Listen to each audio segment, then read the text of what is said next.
You fucking die, I said to her. No, I said, you fucking die to her. Huh? What? No, I was talking to Kim. I said, you fucking die. No, we were just goofing around. No, it didn't have anything to do with anything. She said, don't touch, anybody touches my stuff. And I said, you fucking die like that. I was finishing her part for her. Know what I mean?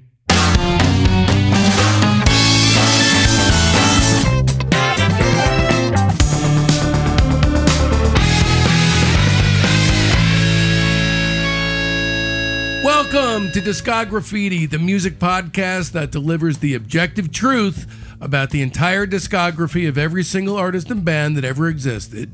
Hey, Joe. Good afternoon. Okay, so I got to tell you, Joe, before we dive into the meat and taters of this particular episode, and there is a lot of both of those things on this particular plate, I need to just tell you and just become clean about this. I just turned 50 years old. Mm-hmm. Not me, not yet. Yeah, not me. Not me. Yeah.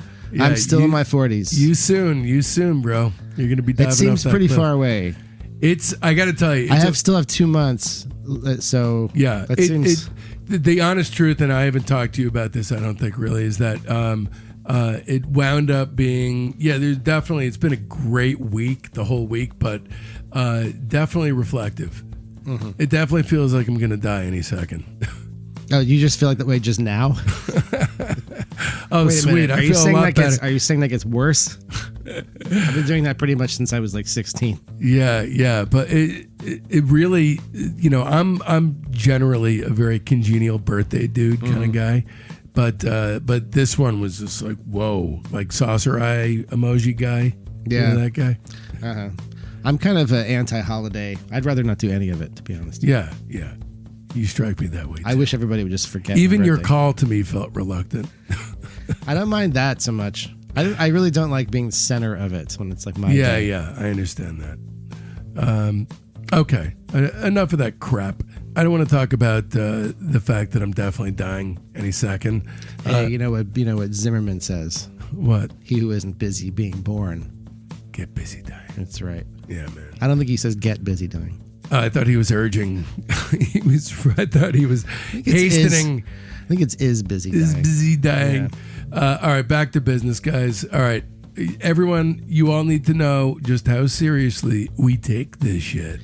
Discograffiti is heavily researched, and every release is listened to with fresh ears.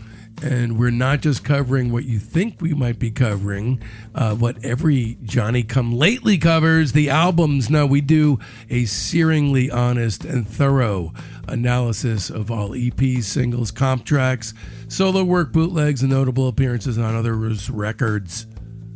And then every release is given a rating between 0 and 5. Never less than 0, never more than 5. Always right in there, right in that sweet spot. Now I feel like that is going to be violated just because you mentioned it. Yeah, you're going to bust out a 5.5. That's going to, doing that in such a short period of time, that's going to allow us to come face to face with the true shape of an artist's overall arc, a thing of beauty. In today's episode of Discograffiti, we'll be turning the spray cans on the Pixies. Primal, violent, snarling, whip-cracking Damon Id turned indie rock cash register. Ka-ching, ka-ching. You know them and love them, probably. Yes. And if you don't, that's what this episode is for, I guess. So you and I both were the perfect age for this band. Mm-hmm. One of the reasons I wanted to talk about being 50, because it places us in just that sphere of influence to where you really want to be listening to what we have to say about these guys. Well, it's interesting you should mention being ostensibly the right age for this band, because apparently you were the right age. But when I was 16, 17, 18, when these records were coming out, I was really kind of more concerned with like, enough's enough. What's the next Queensryche record going to be like? Right. Same deal. So I didn't really get into them until kind of later, like when I was in college, when I started listening to actual good music. I grew up kind of in a wasteland of of culture in South Florida. There was no like real university presence around, and there were maybe like a couple of kids. You know who was into the Pixies was our friend Andy, our mutual friend. Yeah. Andy was Always like with good my taste. he's still one of my best friends, and was the kid with good taste at school who turned me on to a lot of things. We'll just refer to him as Andy, and then we'll ring him up and ask him if full disclosure on name is okay with him, and then fill in the blanks later on. Yes, right. We should have him on the show. He's Certainly with My Bloody Valentine. quite a conversationalist. But yeah, he turned me on to a lot of good music, including the Pixies. That's probably the first place I ever heard of them. So I actually saw them live on their first go around. I wasn't like so cool as to say I saw them on the Surfer Rosa tour, but I saw them. I think they were opening for, it was either The Cure or Bowie. It was one of those two, but I was definitely a big fan at the time, and of course their contribution to musical culture. There's a couple of things. Number one, they're one of those nascent bands from the '80s who gave of themselves so that others could come through and share and really take advantage of the wealth. The Pixies, the Replacements, REM. Some of these bands, certainly Replacements, didn't really get to taste any of that success. The Pixies were a little bit like their 4AD label mates, the Cocteau Twins, not really in style, but in impact, because they sort of were the sound of the 90s before the 90s happened. So you just got to my number two. Go for it. Your number two. Which is the number two of what their lasting legacy is, Quiet Loud. Quiet, right. So that was one of the things they sort of pioneered, was that became very common. The sort of extreme dynamics that became known as Quiet Loud. And we're not talking about a build. We're talking about like on a dime. Right. So, used very influential to Nirvana, especially, who used this dynamic a lot, especially, on both In Utero and Nevermind, especially. So for those who are not in the know, let's just give you a quick sweep. Black Francis is the primary songwriter. They formed in 1986 in Boston, the greatest city in the country. And until the year 2013, the band was Black Francis, singing on rhythm guitar and writing most, if not all, the tunes. Joey Santiago on lead guitar, Kim Deal on bass and backing vocals, and David Lovering on drums.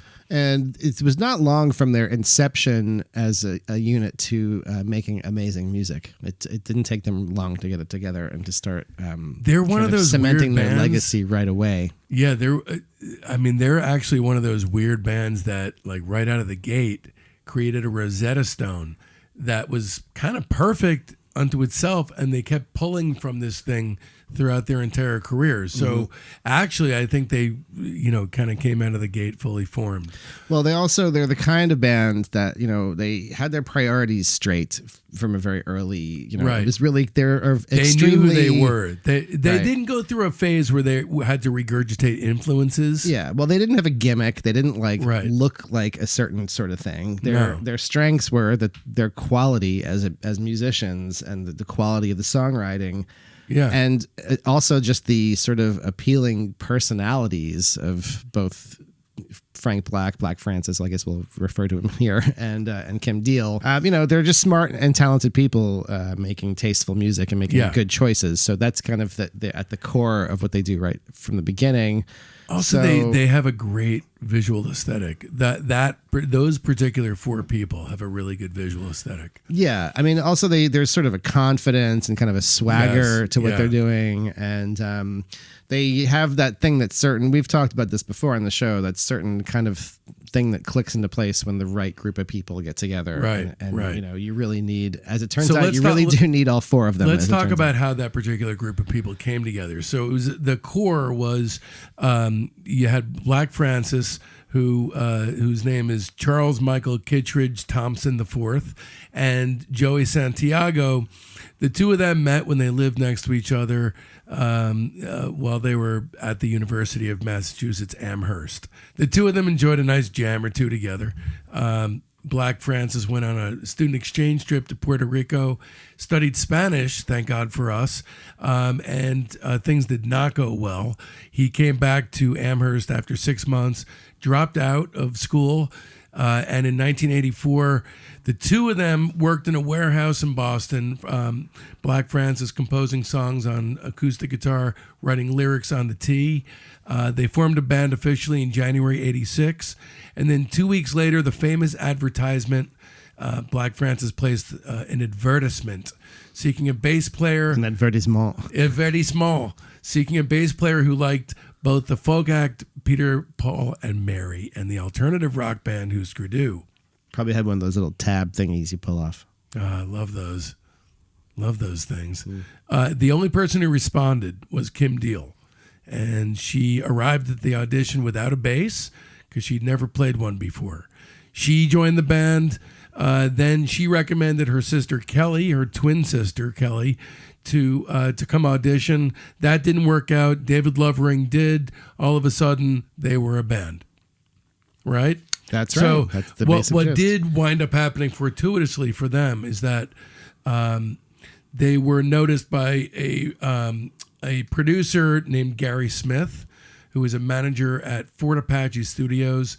He told the band he couldn't sleep until you guys are world famous. Yeah, Fort Apache's kind of a big deal in the Boston scene. A lot of records were made there. Pretty much all at the local like alternative bands. It was like a kind of a linchpin of that scene there. So kind of not surprising that they found themselves right in the mix of that place. This seems like this was the guy. I mean, this was the key that unlocked door number one, phase number one, the great stuff, 1987 to 2004. So the first thing to come down the pike is something that I didn't even know about until this trawl. Did you? No. Okay, so in 1987, they compiled this demo tape. This was not their very first demo, apparently, but it's called the Purple Tape. Well, I think they kind of figured they were making a record when they were making this. Right. Yeah. This was supposed to be a thing. So, but this was 17 tracks known informally as the Purple Tape, and then 8 songs of these were sliced off and used later that year as the band's debut as an EP, Come On Pilgrim. Right. So right away, the guitar stylings, Black Francis is kind of the hold it down with the rhythm kind of guy, and Joey is doing a lot of the noisy squall kind of stuff. So that they kind of have that template built into a lot of their material. Joey Santiago's guitar stuff is pretty cool. There's a lot of vibey, feedback, noisy squall stuff. That's most of their arrangements are just basic, simple guitar, bass, guitar, drums, 2 guitar, bass, drums.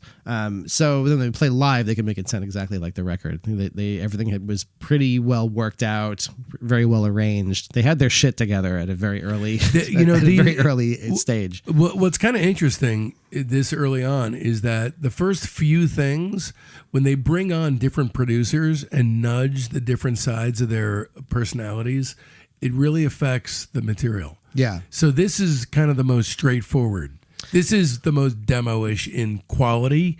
In other words, doesn't feel like there's a producer trying to get his sonic imprint across. Yeah, in general, their records, even to the latter day records they've made, kind of sound like records of their time. They've never really been purists about we're like naturalist recording. There's digital reverb on stuff, some stuff that sounds kind of 80s.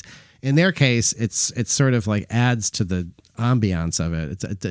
At least the first few records still sound really good, even though they have those sort of dated touches on them in a way. They make it kind of work for them. All right. This, hearing it, I only knew Come On Pilgrim up until like a week ago. Right. So the Come On Pilgrim is their amazing debut. It's incredible, EP. yeah. And it's like half of but what this the is Purple like, Tape was. Yeah, it's almost exactly half. And the rest of it is incredible. There's only a couple songs that aren't flat out amazing. Out of this, let me put it to you this way. There's 17 songs. 15 of them would be, as far as I'm concerned, are going on the playlist. Yeah, and it's kind of curious that when 4AD signed them and put Come On Pilgrim out, that they wanted to do it as an EP with and not just add like at least 2 or 3 more songs to it to make it a Right. full length. It's an 8-song kind of longish EP where you Yeah. could have easily made. There's there's tons of material. Yeah, on this. they were kind of holding some of it back for some reason. It's and they were picking from it later. Subculture's on here. That's that came I out in can't believe '91. they wouldn't have put "Break My Body" on it. Which Yeah. is an amazing song. Here to leave Comes off. Your Man is on here, for God's sake. Yeah. It's so and you know why they didn't put it on here, or they why never wanted didn't- it on a record. The Pixies never wanted it to. Oh, be on. really? Is Yeah. that okay? Okay, so just the first song, "Levitate Me," was always my favorite song on "Come On Pilgrim" because it is like Beach Boys punk. It almost has like a Descendants kind of a thing, in the but on a different level, more sophisticated. It's the last song on "Come On Pilgrim," but it works Yeah. so good as an opener. It was It's supposed to be the opener killer. for the Purple Tape, which in the sequencing of the Purple Tape is kind of a more conventional album sort of sequencing. Like all the really strongest song stuff is right up front. The kind of more song oriented stuff, but then they mix it up a lot in those first like 5 or 6 songs. That's Yeah. what it would have been. "Levitate is- Me," holiday song. "I've Been Tired," "Break My Body." Yeah, All those four that's in like a the row. opening sequence. That's a crazy intro. That is really, really strong. Yeah, and then the sequencing of "Come On Pilgrim's" a little weird. It's like it's kind of more much more curveball-y in nature, but still amazing. But It is. But I mean, you have, let's see, Caribou, Nimrod's Son. Well, all that stuff, that was on "Come On Pilgrim." But the stuff that wasn't, "Here Comes Your Man," "Subculture," "Broken Face," "Down to the Well," which wound up most being of the on really ace Bossa ones they Nova. revisited and put out on other records. Yeah. I'm amazed. Very, very, very strong. It's Two just of the really good ones, "Rock of My Soul" and "Down to the Well." Right, they right. shunted them off on like an EP that was given away with the magazine. That's where bizarre. those were released at the time. I mean, this is just one of those things where the band did emerge fully formed. Yeah, they had an embarrassment of riches. They had too much material. And choose it's a Whitman sampler for the template of the band, and they drew from it until there was basically nothing left throughout the rest of their career. But it's all here. I would say maybe a little bit on Doolittle. They branched out a little, like Monkey's Gone to Heaven or something. It's sort of like another. Yeah. But for the most part, they pretty much are showing everything they can do. On that Purple Tape, on that record. The key thing for me here is the brutal undertow of the combined sound of these particular players, crossed with a surf twang of the sound and melody. It brings something very special into the Pixies world that kind of is the through line for the rest of their career. Right, and there's also kind of a throwback quality to it that if you did this now, there's a very live take kind of sound to everything. Where they have these songs really well rehearsed. They go in and they play the shit out of them and they pick a good take. And then that's, nowadays there's the temptation to sort of go back and fix stuff. And it's like, if you don't get the great take. But they were such a seasoned band that played with such great chemistry together that part of it's really like palpable to me. There's the sound of them playing in a room. I feel like, at the risk of having a get off my lawn kind of moment, I feel like that's kind of been lost a little bit. Since everybody does everything in Pro Tools now or whatever. Well, let's look at the two things. So we need to review the Purple Tape and "Come On Pilgrim." I would give the Purple Tape 4.5 stars and "Come On Pilgrim" 5 stars. I gave them both 5 stars. Okay, that works.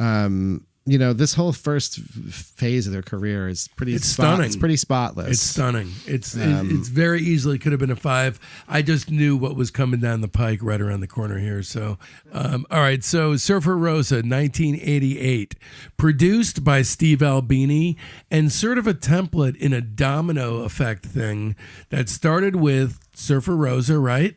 Correct me if I'm wrong, Joe. In the sort of DNA chain, is it Big Black, then directly to Pixies, Surfer Rosa, then to PJ Harvey, then to In Utero? That's the correct order, yeah. I think there's other stuff Albini But was did there in something there. in between before Surfer Rosa? He made other records. I don't know, I'm sure he made other stuff. This was in between obviously that an time. important one. Yeah, I mean, he did stuff like Jesus Lizard, stuff like that. But that's a little later. That's a little later. So this is obviously has a very different twist on their sound. This is a much more violent sounding record, both in terms of the music and the actual lyrics. There's all kinds of, so he's singing about mutilation and voyeurism. He's, it's mic'd in a much different way. It has a vibe of, I mentioned this during the PJ Harvey podcast too, but that thing of Georges Bataille's Story of the Eye, where it's just like, eyeballs and fucking and sweat and, all boiled down in a surrealistic stew. Yeah, there's this. He has a sort of gothic, like in the sense of everything being ultra dramatic, sort of sense of lyrics. A lot of like biblical quotations and allegories. And well, he grew up in a very Catholic household. Right. His dad was actually friends with Captain Beefheart. Mm-hmm. I don't know if you knew that. I did not know that. And actually, this was Black Francis's dad's original name for Doolittle, and the name that was the working title for the record was Whore. Oh, right. That I did like read, a biblical yeah. whore. Right. So it's just an interesting thing to know about his background. But so they didn't. Oddly, I didn't know this, but Albini was recommended to them. But Throwing Muses, I think, right? They didn't even care one way or the other. They were like, okay, whatever, we'll just use this guy. It wasn't like a thing, like it wasn't like a moment for them. It was just like, here's our producer. Albini said some unflattering things about them in the years after. I don't know if you saw that in the course of researching this. So what was it exactly? He basically said that they sucked, and like a few years later, in like '91, he basically said something to the effect of like, they just wanted to be famous and successful. They would have done anything. They were like cows being led around with rings in their noses. He has since said that that was a very foolish thing to say, that he underestimated them and didn't really fully appreciate them. So it doesn't seem like it was a super great working relationship. He trashed them pretty unequivocally just a few years later. But they did get a great record out of it. Yeah, it's odd to me that he made this record and didn't see how great it really was. He didn't seem to really appreciate it. It always seems to be, if you're a real Pixies fan, the real argument is Surfer Rosa or Doolittle. And through the years, I was always a Doolittle guy. And spoiler alert, this time around, this one, I was listening to it on my birthday, and it was really surprising me. It had been a long time since I'd listened to this, and it has a very visceral power. And my memories of listening to this record are never sitting and listening to it. Mm-hmm. It was always full physiological involvement, like, just like, air guitar and just like, throwing my head back when I had a neck to speak of. I really like them kind of both almost pretty equally, and they were in that early phase of their career. Just all the things that are their strengths, they're really they're really working in that way. They play as a band. They've the songs are kind of seem very well thought out and arranged and rehearsed and demoed ahead of time. Yeah. And they come right on the heels. They come right on the heels of each other. They made all these like one a year. All that what you just talked about, demoing before going into the studio, being fully prepared like that. That was his working method up until Bossa Nova. Right. So it really has the spirit of a band. Right. Because they're all kind of like, developing things over, they can take their time to develop the songs, make demos, see what works, what doesn't. Right. We have to talk about the importance, obviously, of Kim Deal here. Without not just Kim Deal's presence, her bass work is incredibly important to this record. Her background vocals bring a lot to the table. She's not just, your run-of-the-mill background vocalist. She's, it's if you've ever seen REM play live, right? Mm-hmm. They sound very REM-ish when Mike Mills starts to sing. Yes, when he sings his backups, it's like, wow, this. Yeah, even like wordless vocals. So same thing with the Pixies to me. When it's Kim singing a part, it's often like a counterpoint kind of part, or like a part that's off in the background. But her voice is that extra element, is like such an important color to the band. It's just like her personality kind of always really comes through in her voice. Yeah. So yeah, it's when she's not in the picture anymore, you really miss her. Yeah, you presence. really feel it. Let's talk about the songs in this particular Ball of Wax. The songs here are absolutely ridiculous. ridiculous. Yeah, a lot of iconic, highly recognizable, festival favorites. Not just great songs, but yeah, really, really, really great songs. So like Bone Machine, yeah, the opener. So you had the Purple tape. You heard what they were like on Come On Pilgrim, but from the first slam of the drums, you know it's Albini. It's heavier, it's sludgier, thicker, syrupier. It has that signature room tone. Yeah, you can hear it from across the way, basically. The lyrics, which I'm not even a lyric guy, but I was talking with Peachy Peach about Kissy Kiss. Will you take me in the parking lot, buy me a soda? Hip, hip, hip. Yeah, they really are the kind of band that's worth kind of like doing a little bit of some research into the lyrics. And I did that. I found myself doing that a lot for the purposes of this show, like what he's really writing about. He's a very sophisticated lyricist and very clever. Yep, very majestic. And mixes kind of low and high art of it all really well. Yeah, Bone Machine is an amazing opener. Even better for me. And possibly, it's one of the three best on the record is "Break My Body." Yeah, "Break My Body." I love the main, the guitar figure, the main chord change. Yeah, so good. It's got what's called a tritone in it. So the tritone is kind of also known as like the devil's interval. It's like it's used a lot kind of in heavy metal. It's sort of a inherently dissonant kind of sound. It's 3 full steps above whatever your root note is. So the way the chord changes, the first chord is like a G6, which is kind of like a sort of jazzy chord. And then it's the E natural that makes that a G6. And then when they switch to a B flat for the second chord, it's that E natural is still ringing, and that's the tritone. So it has this very unsteady, like an open note. Yeah, it just has a very like unsteady, like unresolved kind of sound to it. Right, and that's why it was always kind of known as the devil's interval. It was like in certain cultures, it was like you're not allowed to use the tritones. It's supposed to be like satanic. That's interesting. And it is also the song Black Sabbath by Black Sabbath. That's the tritone. That's the sound. So there's a moment in Break My Body I want to talk with you about that I was actually looking forward to talking with you about. The incredibly sick fucking descending note solo that blends back into the verse guitar figure. Yeah, do you know what I'm talking about?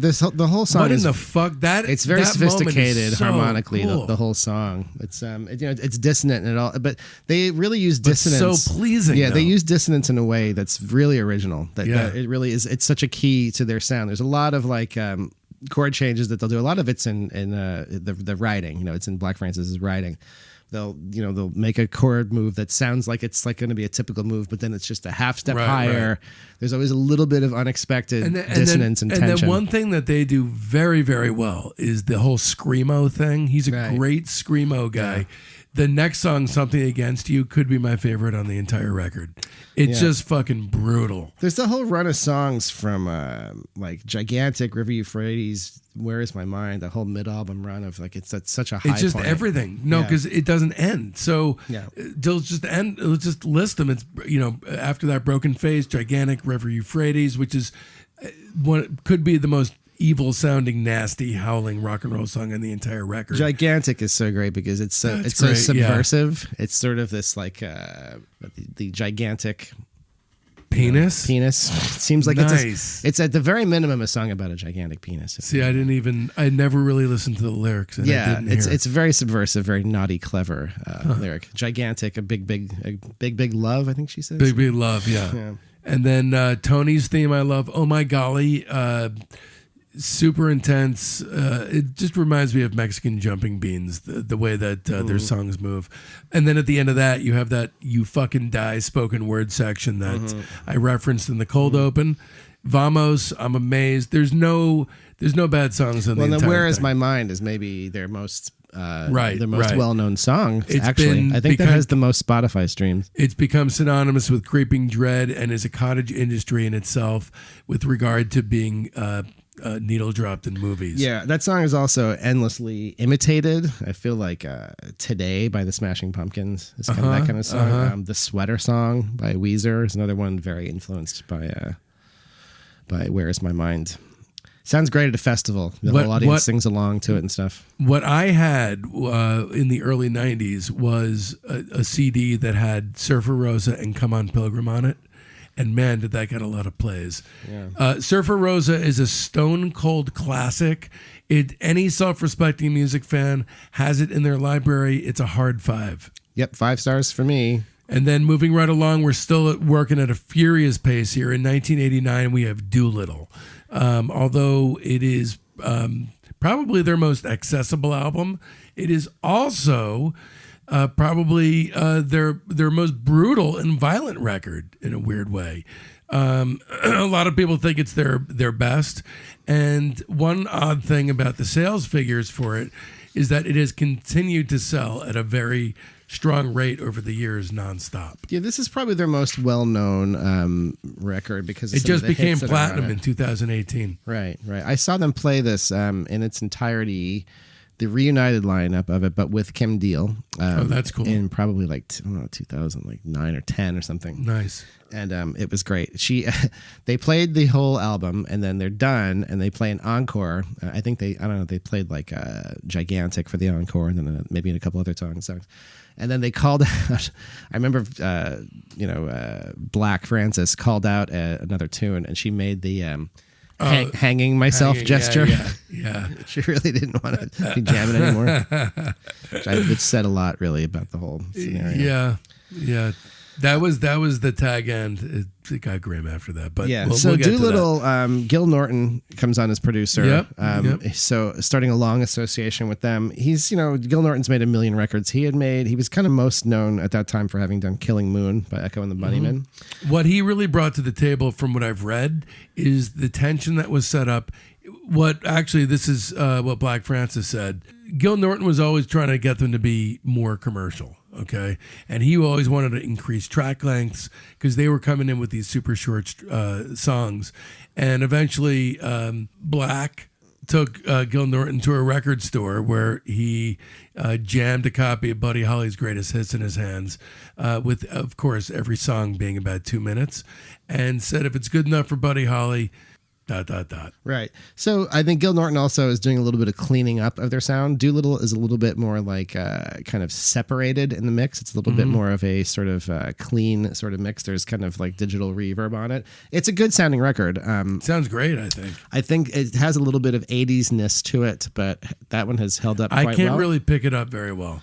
It does a little bit. It has a little bit of gated reverby stuff here and there, and other things. He went on to do he's probably still most famous for making those Pixies records. He did Foo Fighters, and he did Belly, Catherine Wheel, Counting Crows, wow, this is a list of bands I've never really listened to. Well, he did a lot of. The point is, he did a lot of big records in the '90s and the early 2000s. But really, I think based mostly off his reputation for making these Pixies records. Yeah, this is kind of a perfect tension because, as Black Francis also said, he said Doolittle is him trying to make us, shall I say, commercial, and us trying to remain somewhat grungy. And you can hear it. The tension is split right down the middle. And another tension that bubbled over during this time, during the recording of Doolittle, is apparently when the tension between Kim Deal and Black Francis became visible to everyone. Right. They had also been on the road a lot, and that that brings its own sort of tension to things. That brings its own sort of you get into a lot of little petty arguments with people. Yeah. And so they did Surfer Rosa, and then did a ton of touring on that. And I think they came in to Doolittle even more together as a band. So that they benefited from that. But I think, probably just the amount of time they're spending together. And if you think about it, man, this is an enormously influential record. Not just on, here's the things it influenced. First of all, I remember seeing Monkey Gone to Heaven on 120 Minutes all the time. Yeah. Sure. So as far as the formation and building block foundation of college rock alternative radio, this was a major component. This is sort of just before it starts to really blow up a few years later. Right. And it becomes part of the mainstream. This is sort of like the college rock, starting to step into the forefront. And then, if you look just at the song Tame, forget about every other song on the record. Yeah. Just Tame alone sets up the sonic blueprint for Sugar, for Nirvana, for God knows how many bands. Yeah, they're kind of in a way, they're especially the first two records, the Velvet Underground in terms of the outsized influence they had. Right. Their popularity related to their later their influence on other musicians. It's true. They had a really outsized influence on the next decade of music. Really.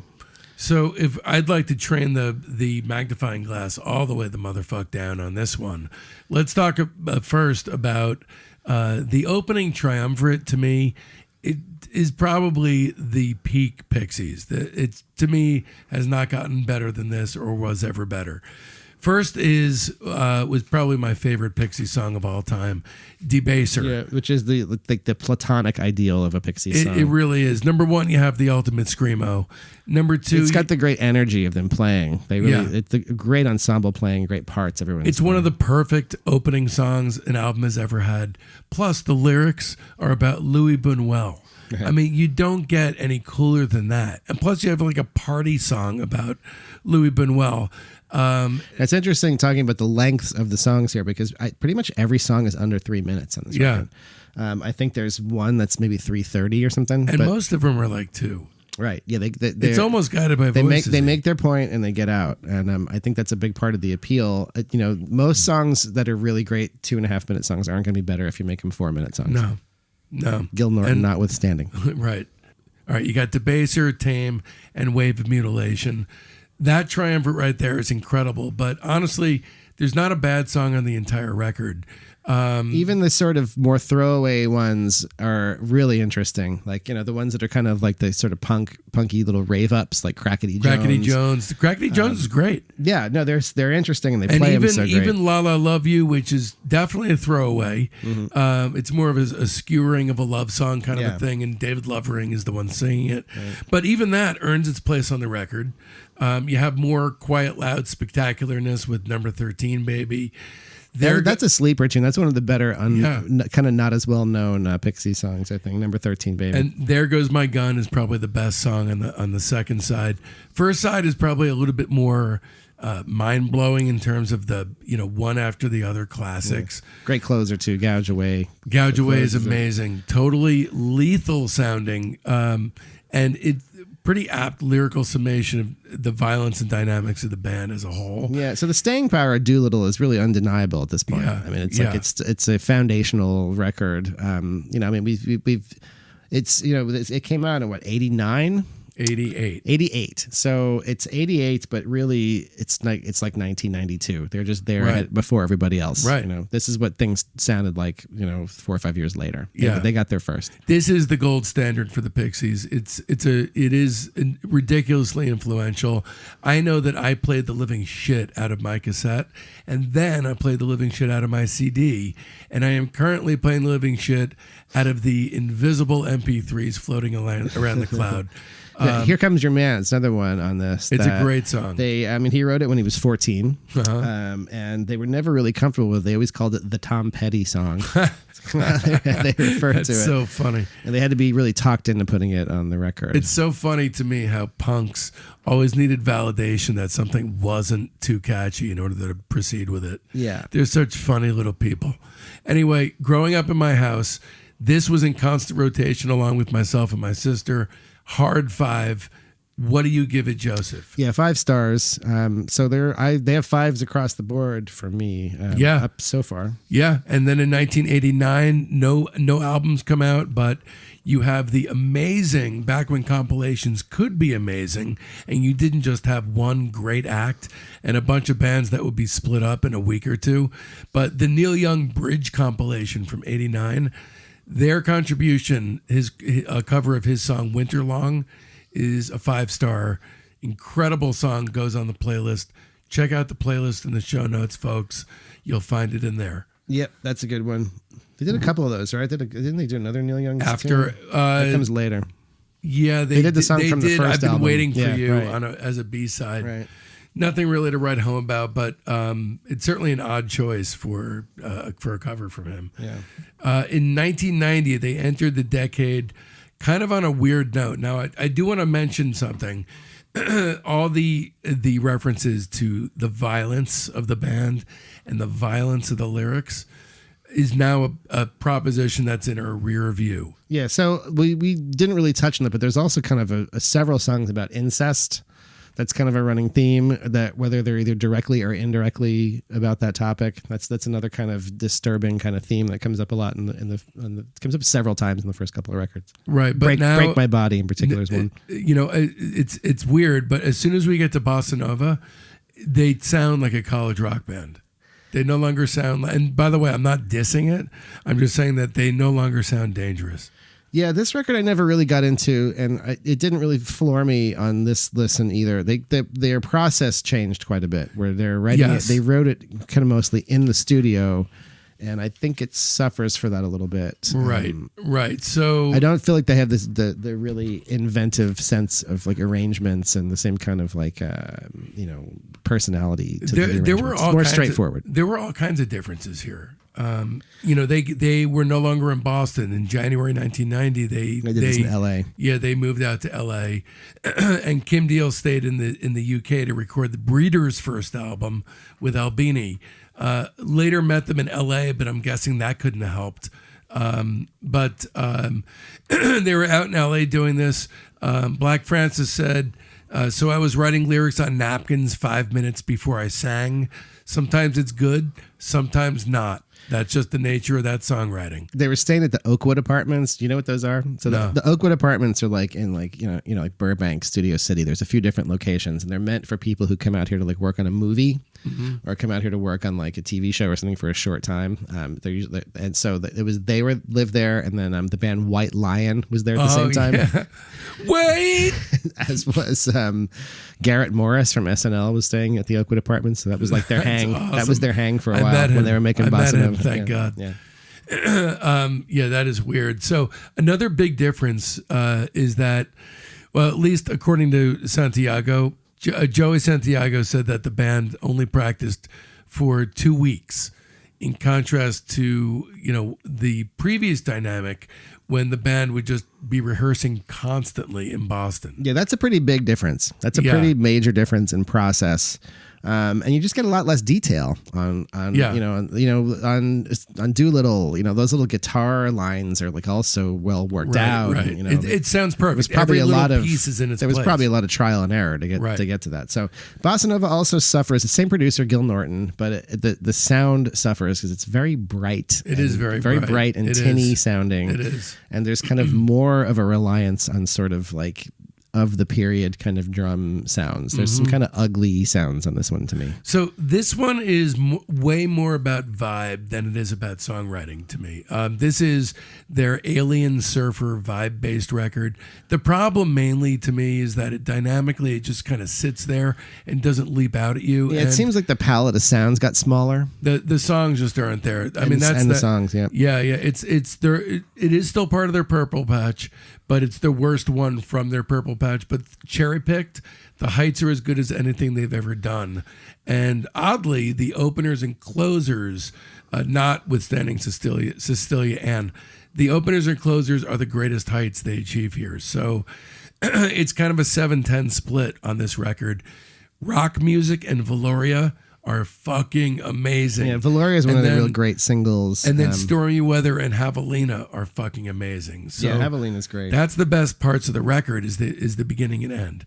Rock Music is, I've always loved it. It's the pure distilled essence of rock and roll. So it's just howling and screaming and carrying on. There's a little bit less of just dynamics on this record. They're not really doing quiet loud so much. It's kind of like loud.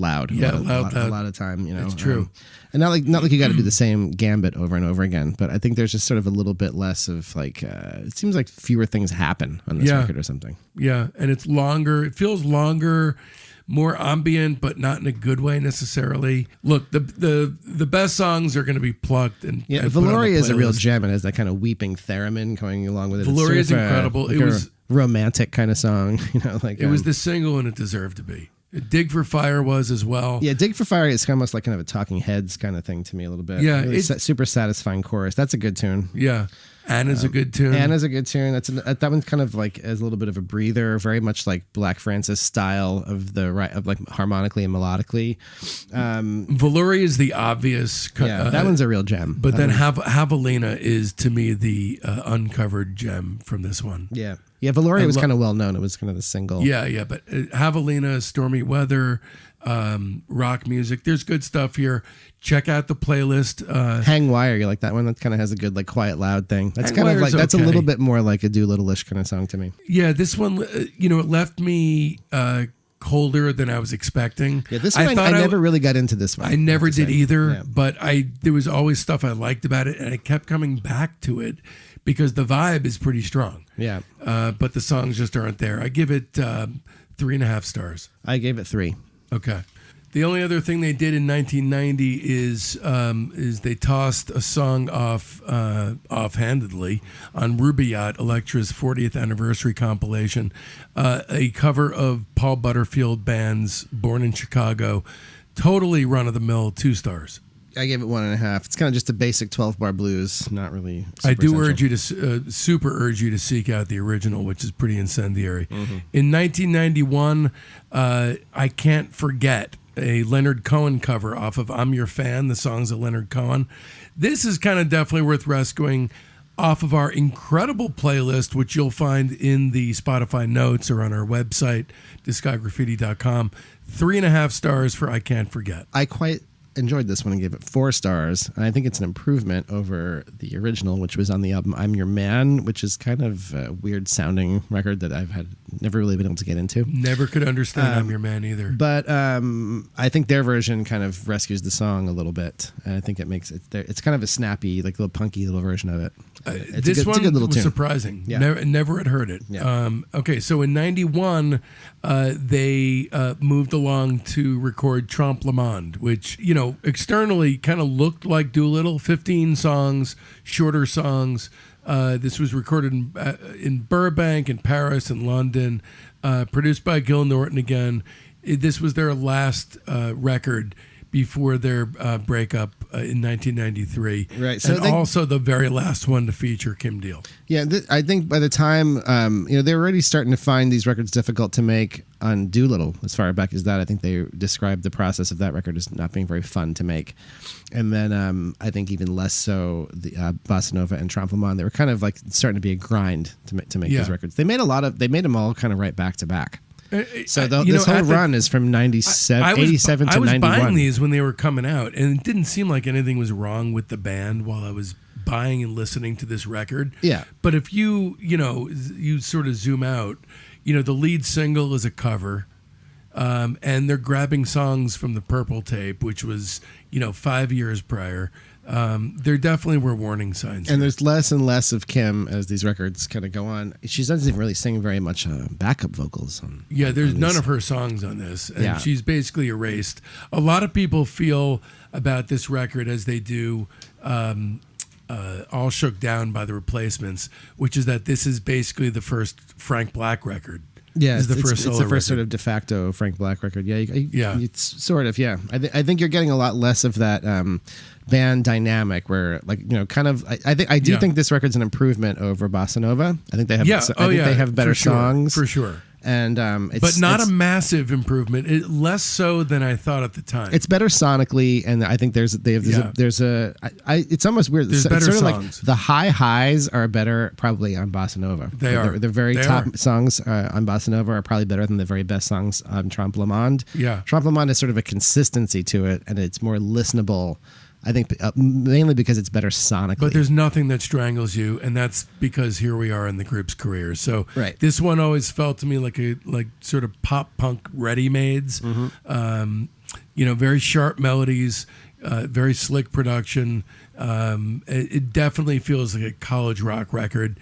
It's totally defanged and declawed. There's nothing violent or... this one doesn't seem like it has the extra layers of meaning to it so much. No. Not as dark. Right. So, it definitely is better than Bossa Nova. It's a step in a better direction for the band. But it definitely feels, looking back, like a swan song. Yeah, it does get a little samey in the middle. There's kind of a lot of songs that kind of blend together for me. Yeah.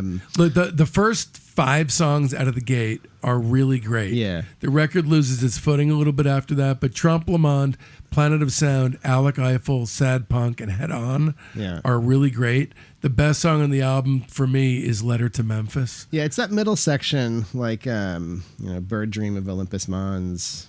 Space, I believe in. Subculture. UMass is kind of jokey. It's kind of like a one note kind of joke. Exactly. Pretty decent set of songs though. I gave this record 3.5 stars, and I actually like this better than I remember liking it. I give it 4 stars, and I do not like it as much as I remember it. But then moving on, there's a collection of B-sides that is very craftily titled B-sides. There's nothing that's on that's going to be in our playlist. But just to let you know, in early 1993, in case you hadn't found out already, Black Francis announced in an interview on BBC that the Pixies were done. The other members of the band found that out just as everyone else did. He had no explanation for anybody. Everyone found out by fax after that. And so he kind of makes a couple solo albums that are amazing. They're pretty much very much like Trompe Le Monde. They're kind of an extension of Trompe Le Monde. Kind of an improvement, I think. Yeah. Frank Black and Teenager of the Year, those 2 records are staggering. For the rest of his whole solo career, he could never gain the momentum to get back there. But those 2 records are essential. Yeah, and they can. Yeah, I agree. Totally essential. Those are both very good. And then obviously Kim Deal returned to the Breeders. Had a big hit with Cannonball, platinum album on Last Splash in '93. Formed the Amps. Everyone kind of stayed busy and thought that a reunion would be absolutely impossible. Santiago actually wound up playing lead guitar in a bunch of Frank Black albums, as well as other people. And there continued to be Pixies stuff coming out on 4AD and Elektra. A best of album called Death to the Pixies in 97. Pixies at the BBC in 98. Complete B-sides in 2001. Then the remainder of the Purple tape that hadn't gotten released on Come On Pilgrim was released as Pixies in 2002. Yeah, so by then, but when that comes out, I think then it's the full clearinghouse had happened. Everything had now been that they'd every note they ever recorded had been released pretty much. There's also some Peel session stuff in there. There's a lot of kind of bonus material like that Peel sessions, live things if you want to dig into that. Right. There's 1 million live albums on Spotify. So things happen slowly. Okay, as far as them coming back together, as far as, Frank Black would just keep dismissing the rumors, but kept incorporating more and more Pixie songs into his sets with the band The Catholics. Occasionally included Joey Santiago in his solo work, and then David Lovering, who became a magician, incorporating him as an opening act to his concerts. Then in 2003, they started talking on the phone. There were some low-key rehearsals, and then boom, a full tour was announced in February 2004. Within minutes, nearly all of the initial tour dates had been sold out. Right, there was a huge demand for them, and they no doubt started to realize very quickly that they could get giant guarantees to play festivals and things of that nature. Probably more. They probably were. Probably more than they ever made in their heyday. So the 2004 reunion tour grossed over $14 million. Yeah, I'm going to guess that they didn't do tours that made $14 million back in their prime. Right, I'm going to guess that probably didn't happen. But just to focus on the records, they kind of faint left. This is really not representative of the Pixies after they've returned. But in 2004, they released a single called Bam Thwok, which is fucking great. And honestly, it's probably the last great tune that they'll ever make together. I give it 4 stars. I gave this 5 stars. I love this song. It deserves 5. I remember when it came out. Yeah, I couldn't believe it. I couldn't fucking believe it. Not only is there a Pixies song, but it's a very good Pixies song. I mean, could you believe it, right? And notably, so uncool. It's a Kim song. Right. Kim wrote it and sang it. And they were trying to record something. It was for some movie. It was like Shrek or something, like some Shrek movie, Shrek 2 or something. They were trying to record like a kids song for that movie. So Frank Black, I guess he's Frank Black again by this point. I don't know. It's a good question. I don't know what he is at this point. He tried to write some. They weren't really clicking. Kim already had Bam Thwok. They went in and cut it in a sense of in a I think a gesture of goodwill. they kind of let her have the single, let her have the writing. Ridiculous. It's the only great song that they'll ever do after reuniting ever. For a minute there, it seemed really exciting. It seemed like, they could go make a record and it would be amazing. And not only that song, but Ain't That Pretty at All, the Warren Zevon cover off of the compilation Enjoy Every Sandwich. That was good. That's got a little personality. Good, but I give that 3 stars. I gave it 3. What do you know? Now this run with Kim back in the band and doing these tours it lasted 9 years. It lasted a good while. 9 years. So on June 14th, 2013, the Pixies announced that Deal had left the band. Longer than their initial stint. Right. Now, granted, they weren't probably doing as much stuff all the time. They were probably, I'm sure almost all of that, 95% was not talking with each other. Yeah, so I should also mention, there are some really good later period, 2 in particular, later Breeders albums that I really love, titled TK, which is kind of her comeback, but especially the 2008 album Mountain Battles. Dude, we'll do them. Don't worry about it. That's an excellent album. We'll definitely do them. As a songwriter and an artist, she had, I think, pretty clearly surpassed Frank. Yeah. Or Black. Well, I mean, she suffered from George Harrisonitis, except, let me tell you, it's been a long time since Frank Black has made a record as good as Mountain Battles. It's been a very long time. Right. So Kim Deal had left the band June 14th. On July 1st, the Pixies announced the addition of Kim Shattuck to replace her, who also had played with the Muffs and Pandoras. That did not last very long. But anyway, that is the beginning of phase 2. Dog shit album Victory Lap, 2013 to the present. That's pretty harsh. Yeah, that's what you fucking get. Look, here's the thing. Let me just say, right? Dave wrote that. I wrote that phase time. I'm okay with that. The thing about the whole situation is this. The young me who's, unspoilt by, the venality of the modern world, doesn't want the Pixies to continue and have reunions. I want them to exist in amber forever.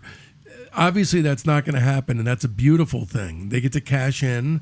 They didn't get to the first time around, so I get it. They get to cash in, and that's a great thing. Well, they go play these shows. They do tours. They don't need to bring any production or any fancy. They just go and play, and people are just psyched to see them play. They don't need like a big light show or a big like staging or they just show up, play their tunes, and it's like everybody's happy. So yeah, I think it's the problem it's very lucrative for them to play those shows. Now I thought a lot about this. This is one of the more thought-provoking episodes of the show because they're the sort of band that their strengths are kind of subtle. Mm-hmm. It's like they why are they so great at their peak, and then why are they not? Why does it fail later when they try to kind of recapture the glory? I think their intentions are pretty good. They're trying to, they're trying to be a band. They're trying to be what they are, make a record. You can't be in your 20s forever. I think there's kind of a good spirit behind these recordings. They just don't really, they're missing that thing. You know what's funny is, notwithstanding Kim Deal's presence, who's obviously, there is none, all the components are in place. Just as they were back in the beginning. Right. But they're not, and they're utilized in the same way, but the magic and the energy is gone. There's a few things going on here, I think. First of all, they are in sort of a space where they feel like a very safe kind of band in this period. They're sort of like dad rock. In 2013, EP1 comes out. In 2014, EP2, and then EP3 comes out. And then all of it is packaged together as an abomination called Indie Cindy. Now, again, I don't want to be naysaying their success or anything like that. There are releases, further on from there. But initially, we're just going to be talking from that. It's a collection of 12 songs. It has all the pieces in place that you would expect from the Pixies. But in essence, it's like the pod people from the Invasion of the Body Snatchers. It looks like your husband, but it's not your husband. Well, again, like I was saying, it kind of has that dad rock sort of thing to it. It feels very safe. There's there's some unfortunate turd polishing going on with this, where it's very Pro Toolsed. It feels very on the grid. The sounds are not really very adventurous. the songs are kind of like have kind of weirdly like kind of adult contemporary. Like sometimes they sound like they could be on like hot AC radio or something. Like some of the songs that have hooks, the hooks are very kind of like sort of catchy but really soft. Like kind of it's sort of too pleasant in a way a lot of the times. Not that you'd know any difference, but after EP1, Kim Shattuck had been given her marching papers, and then that next month it was announced that Paz Lenchantin, Paz is kind of an acquaintance. I have like a million mutual friends with Paz. I can't say that I've ever had like a meaningful conversation with her. I've bumped into her many times.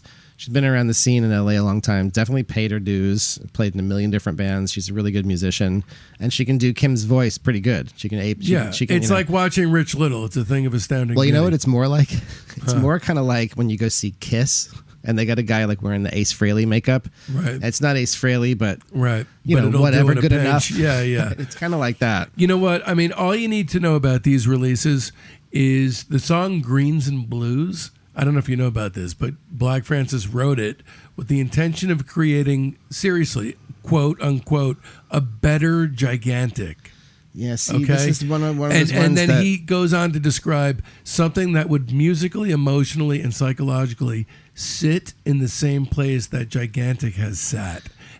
I mean, this is one of the ones where wrong. it's like it has kind of a strummy acoustic guitar and it sounds very dad rock, like Counting Crows or something. It sounds like it could be on hot AC radio. And then Blue Eyed Hex, that to me, that sounds like Free.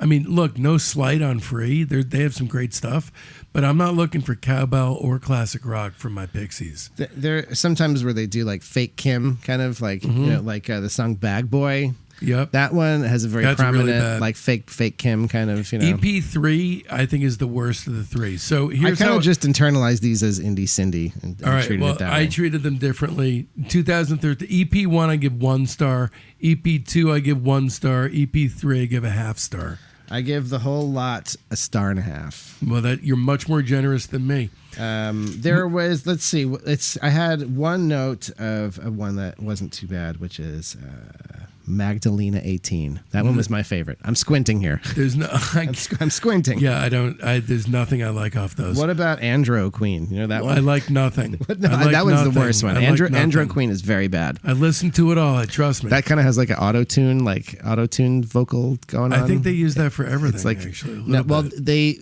In general, they use auto-tune like.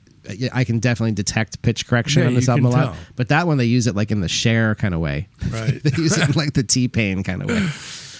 In 2016, Head Carrier comes out. So this is the first album with Paz on it. And this is what can I say? It's a slight improvement. Here's why I say that, okay? There's a couple songs that I think are not that bad, okay? I wouldn't be embarrassed trying to defend their collective inclusion on the playlist because I am going to push for 2 songs on this to be included on the playlist. This one sounds to me more like they are more consciously trying to be Pixies-ish. Like they were trying to put the signifiers out there that like, hey, we're the Pixies. I like Balls Back, which is it's Frank screaming again. It's not bad. That's one of the ones where they're really trying to put across like, hey, we're the Pixies. Yeah, look, they're trying to use the Tame template. It's hard to go back to the well. I know. It's hard to go back. But look, the one that is something new is Plaster of Paris. I like that one. It's a little bit new. They're not just trotting out all the old college rock Spanish bass heavy screamer signifiers, and no other of their songs feature that. So I would say commendable enough. I give the whole effort 2 stars. I also gave this one 1.5, and it was to me not really all that different from the Indie Cindy recordings. And again, it made me think about what criteria I'm using to value these. When they're kind of going for the thing where they're trying to sound like the Pixies and it falls short, or it sounds like the Pixies, but like an adult contemporary version of it. There are things that sound like almost like library music kind of sounding.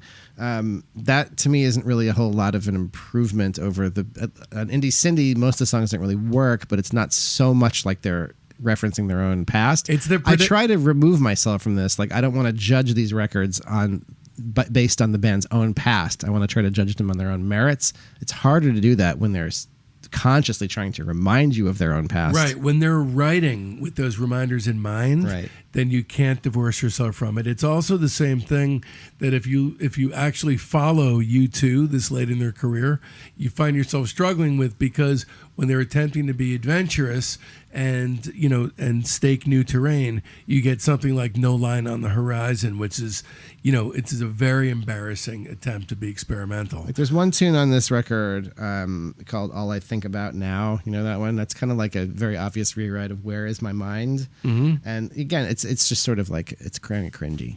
Well, it's not a very obvious, you know the whole thing behind that, right? No, I just know it sounds a lot like Where's My Mind? Well, the lyrics were written by Paz in tribute to Kim Deal, ripping off her song. Right. So that's basically kind of at least has a meta kind of. Dude, that's basically like having sex with somebody's husband, then replacing them, and then wearing all their clothes. That's probably good intention behind it. I don't know. I guess. Okay, so then in 2019. We have their last album to date, Beneath the Eyrie. With this one, the only song that I think is kind of interesting is Daniel Boone in a sort of Javelina ambient imagistic kind of way. I give this album 2 stars, but really I'm being generous. Now, this one I liked a little bit better. And this one, it's not to say I really liked it per se. I also gave it 2 stars. This one, I think they're kind of just at this point just trying to be whoever they are at this time. There's less kind of Pixies signifiers on it. They did this record at a studio called Dreamland, upstate New York, where a lot of classic records have been made. And it's a studio that's like a vibe. It's in an old abandoned church. And I think like Lanois used to work there. And it's like it's a very like iconic studio. And apparently they were very inspired by working there. And sonically, the record at least sounds like a real record, where the previous 2 kind of sound like they're kind of just sort of Pro Tools generic, could have been done anywhere. This record has a little bit of a sound, has a little bit of a sonic imprint. Of the 3 post-Kim albums, this one's the best of the 3 to me. I would say Head Carrier gets that distinction for me. Yeah, I could see that. I mean, depends on what you value. But there's none of them I'd want to put on. So that's also true. This one, it doesn't matter. This one, who gives a shit? Life is honestly too short. If you've ever lost someone who's close to you or had any medical mishaps, you would never choose to actually put this on and listen to it all. My note here says it's not amazing, but also you don't have to listen to it. That's exactly correct. You could always put Doolittle on. Their last release to date is 2020's single Hear Me Out on the A-side and Mambo Sun on the B-side. Sample lyric, got this problem in my life. It's what this song is all about. Hear me out. All I'm trying to say is it's all right. It's all right. It's okay. It's all right. It's okay. Not really a Pixies song. Doesn't really... Not at all. Not at all. Oh, and Black Francis Gets the Flip, which is a standard time clock punching T-Rex cover of Electric Warrior of Mambo Sun. Another uninspired release from the Pixies. At the risk of using the word ass as an adjective, that cover of Mambo Sun is ass. It is. I give the whole thing 1 star, but really the single gets 0 stars. I revise it to 0. I gave it 1, but I hadn't even really contemplated 0. Well, when we zoom back out, guys, I was reading a review of A Simple Minds bio, because that's what I do in my spare time. And in this review, the author Graham Thompson stated very eloquently he doesn't want to use their young brilliance as a stick with which to beat them. And it really rang true for me with the Pixies, because I don't want to use their young brilliance to beat them with it. So as an arc, basically they flew hot and hard for about 5 years and then came back and they cashed in on what should have been a profitable first go-round. That's basically their career. Their third best album, in my personal unhumble opinion, is Trompe Le Monde. Number 2 is Doolittle. Number 1 is Surfer Rosa. And then their worst album is indubitably Indie Cindy. Okay, so for my top 3, my number 3 is Come On Pilgrim, even though it's an EP. I think there's more good stuff on Come On Pilgrim than there is on Trompe Le Monde. Loving it. That's number 3. Number 2, I have Surfer Rosa. And number 1, I'm ranking Doolittle. But those first two, you could really flip a coin. You know what? I because they're both fucked up. amazing. You're right. I should have put. I don't know why I didn't put. Too Come On, late. Pilgrim. I feel like such an asshole. All right, go ahead. Sorry. And the weakest one, I think Indy Cindy's the worst one. If we're counting only canonical era, I would say Bossa Nova would be the weakest. But if we're counting the, I agree. If we're counting the comeback albums, Yeah, I would say agree. Indy Cindy's the weakest. Guys, thank you for taking that troll with us. That meant a lot to us. We were psyched to do this one. Make sure to follow us on all the social media platforms and hit us up in our discussion group. If you go to the Discography Facebook page, Claws out, please. We will respond. you look out under groups, you join the discussion group, and we will be in there. Us personally. We It's like not- to have rock fights. We're not so fancy and posh that we have like interns who are doing our Facebook discussions. Well, it's actually us. We recently quit our collective day job just so we could respond to you immediately on that discussion group. Yeah, so get in that. If Yeah, you want, also if you, definitely subscribe to us. Follow. We have a lot of stuff coming out, including Patreon content, very special episodes which come out randomly on Thursdays. God, we have tons of interview guests coming up. Joe, it's insane to even think about. It's just crazy. There's so much discography happening in our lives, and hopefully yours. We're really looking forward to spraying all you guys down with some spray cans. We're going to rate the audience.